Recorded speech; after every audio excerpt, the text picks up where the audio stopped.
अगली कहानी है बोरिंग चचा की। बोरिंग चचा जो 69 ईयर के एक वृद्ध आदमी है, जिनका कुछ काम नहीं है, रिटायर हो चुके हैं।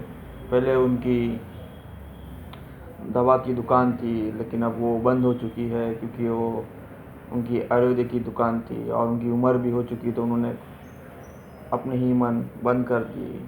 रिटायरमेंट के बाद उनके पास अब कोई काम नहीं रहा। कहाँ नहीं कि सिर्फ उनका काम दो ही रहता था, या वो नाना नानी पार्क में जाते थे और वहाँ लोगों को पकाना शुरू करते थे। लोग उनसे पक जाते थे तो कभी ही उनसे देखते भी नहीं थे, ऐसे ही बिना देखे उससे चले जाते थे। पकाओ चाचा की खास बात ये रहती थी कि एक ही बात वो बार बार बार बार बार बार 50 बार बोलता था, जिससे लोग तंग आके उससे दूर भागते थे। जैसे मैं हूं ना में बिंदु थी मूवी में कैसे एक दूसरे से टकराते थे, वैसे ही पकाओ चाचू को देख के लोग और कंटाल जाते और टकरा जाते थे। वैसे ही कुछ हाल उनका ही था। उनकी ज़िंदगी अब 70 वर्ष में प्रवेश करने वाले थे और अब वो कुछ काम रह गया नहीं था। उनका बेटा एक अच्छा खासा सीए था, जिससे उनकी ऑफिस में वो जाते थे।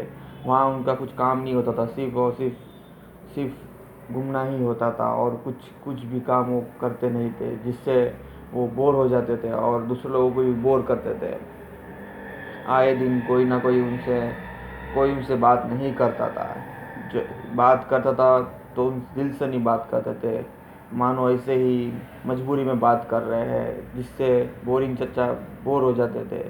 अब वो उनकी ज़िंदगी भी ख़त्म होने जैसी आई थी और कुछ काम भी रहा नहीं उनके पास जिससे वो कुछ कुछ कर पाते। ऐसे भी उम्र हो चुकी थी और अब जब भी जिससे भी मिलते उनसे लोग बोर हो जाते थे।